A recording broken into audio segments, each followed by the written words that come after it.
What's up, y'all? I'm Chris Cohen. This is Matthew Shapiro. We're advanced Cicerones. We do beer education for Beer Scholar. We got a fun little project for this video. This is like a silly, maybe it's not silly. This is an item that's been like on my mind for a really long time as something like I kind of wanted to experiment with. It is this beer caramelizer. So maybe this is like a gadget video, yeah, but it's also like a let's have some fun and be silly. It's a hot poker. It's a poker. It's a piece of metal. It's a hunk of metal, and you heat it up till it's like red, and then you stick it in beer. How insane is that? But there is actual historical context. This is not like something that some weirdo inventor came up with in the modern era. Yeah, it's not a stocking stuffer thing. People used to do this for sustenance, throw in an egg, beer, other kinds of things. So you had a meal in a glass. Right, like fairly long time ago, like tavern culture, in America, maybe in England too, but I think this was an American thing. There was this like kind of meal in a glass thing that they would have called a hot flip. And they would pour like some ale into a mug. They'd put a little rum in there, maybe some molasses or sugar or spices, whatever, and an egg.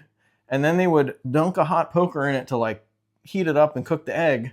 I mean, this sounds insane. Also, we're definitely going to try it at some point. This isn't that video. Yeah, but today we're going to try it with a variety of beers. We have a really, really nice, fancy, double barrel-aged stout, one of Chris's favorites. I love Private Press. We have this like 17% alcohol, insane mega stout barley wine blend. There's tons of residual sugar in that. Mm-hmm. We expect there to be caramelization. When you put a hot poker into a beer, we expect caramelization. We expect some flavor change. That's beer number one. Beer number two is an Estonian barrel-aged imperial porter that spent time in port and sherry casks. So we're going to have some oxidative, fruity, vinous flavors, but there should be a lot of residual sugar to get those caramelization effects too. Right. So this is 11.5% alcohol. So definitely going to have some residual sugars in there to caramelize. This one's 17%. So like a lot of residual sugars in that.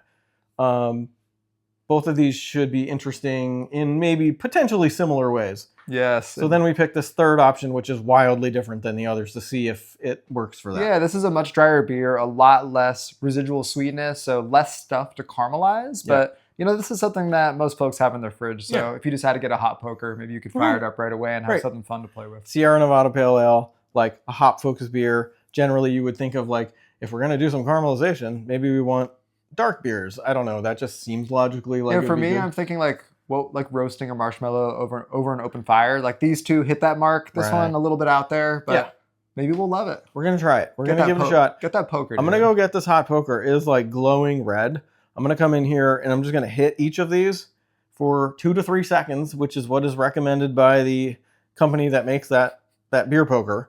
So I'm just going to hit each of these for 2 to 3 seconds, and then I'm going to take that hot poker and put it somewhere where it won't burn my house down. All right? I will be right back. I don't know if you can see this, but it is glowing red. So you're not supposed to like do a bunch of dunking or swirling. You just stick it in there for 2 to 3 seconds. Oh, I mean, look at you standing back. You're all worried.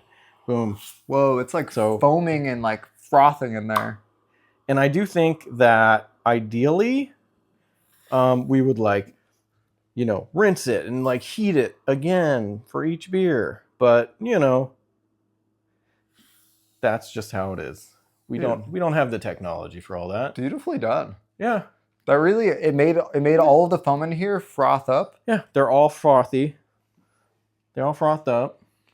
Not as much this one. So interesting. So we poured like some that we're not going to hit with the hot poker so that we could kind of do a comparison. Like, is this thing worth it? Like, is it stupid? Does it enhance the beer? Right. Does it ruin the beer? Right. Exactly. Well, let's put that thing away so you don't hurt anybody. This thing is like 1,000 degrees right now. I'm not even kidding. Oh, man. I was scared it was going to be like a lava explosion, but everyone is safe. Well, I'm thinking maybe we just go down the line. We'll start with what had the most residual sugar, the most stuff to caramelize, And we can kind of work our way down. What do you think about that? Start with the Yeah. Yeah. All right, I think that's right. Take a sip of the regular one and then go in for the the poker version.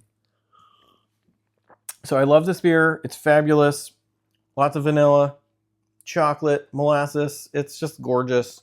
You just gave it to me in like a blind tasting, which is a different video that you should check out.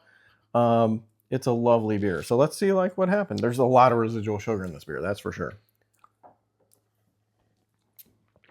So richer molasses character. I would like to hit this longer. Okay.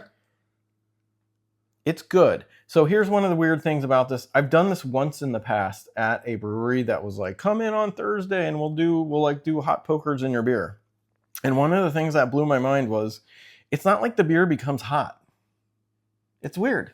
I'm curious about like what the physics are here. Whoa, it like, smells like smokier though. Okay. Absolutely. I feel like when I did the taste, I was like, wow, I don't feel like enough happened here. It smells like a little bit of burnt marshmallow. Okay, perfect. So like this beer is made with vanilla, tons of residual sugar that should caramelize. On the palate, it's not that different though. That's what I'm saying. There is like a little like smoke situation happening, but it's actually that's wild. I would expect if you plunged a fucking 1,000-degree thing into this beer, it would be like, whoa, it's burnt. I think it just needed maybe a little more of a poke. I would give it more time. Okay, well let's try this next one. See if this one bubbled and frothed and went crazy. That's true. So. All right, I think I need to taste the regular. I'll pass that over. Yeah. So very serious sherry-like flavors there. So this one really, to me, smells like burnt marshmallow and smoky. That one was bubbling all over the place. Yeah, this one, did I leave it in this one longer or something? Or did it just go? It went immediately, but... Oh, yeah. It actually is kind of smoky.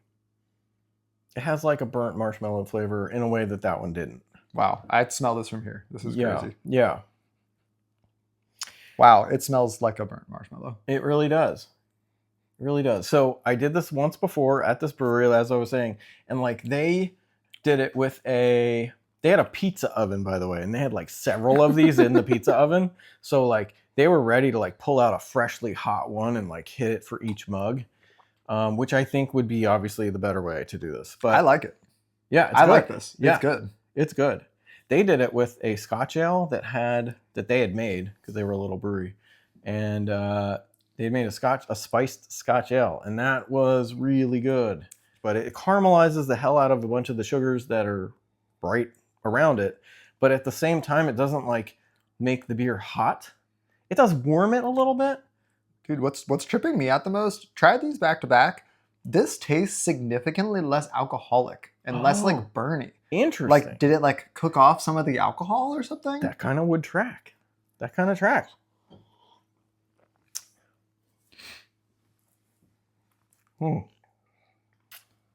That is it. I agree.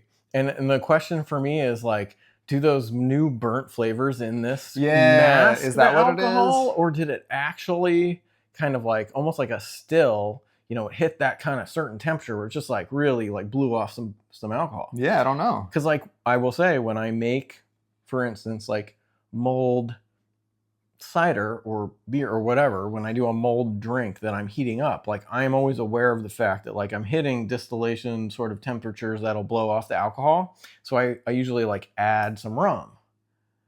Oh, to compensate for that. Right. Yeah. Like if I'm making an apple cider, obviously it's like I'm adding liquor.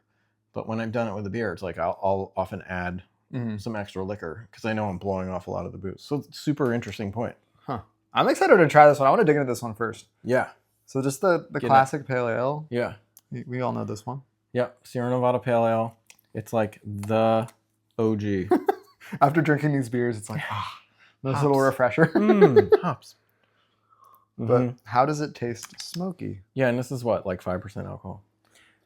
It feels very, very crushable compared to those ones we just had.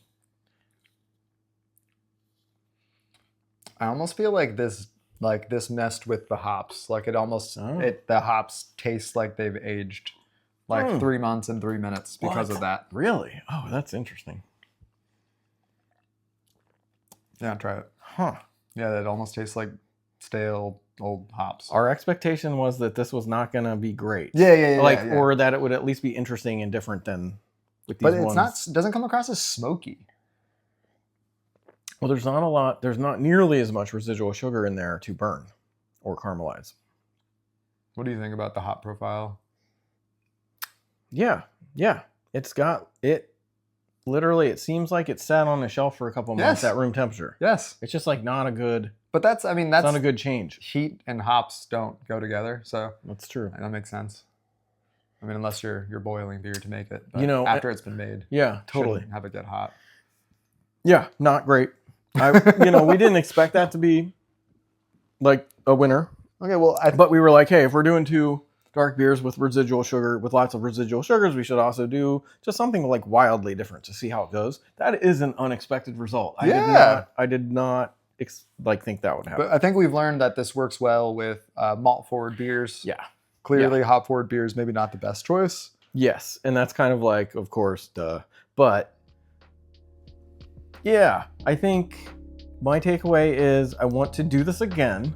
I think we should do this again. I think we should leave that poker in there for longer. I think we should do it for a lot longer. A lot longer. And maybe that's the next video. 3 seconds, 6 seconds, 9 seconds. And what about if there's an egg in it? Dang. Yes. All right. We'll be back for that one. We'll be back with the hot poker. All right. Cheers, y'all.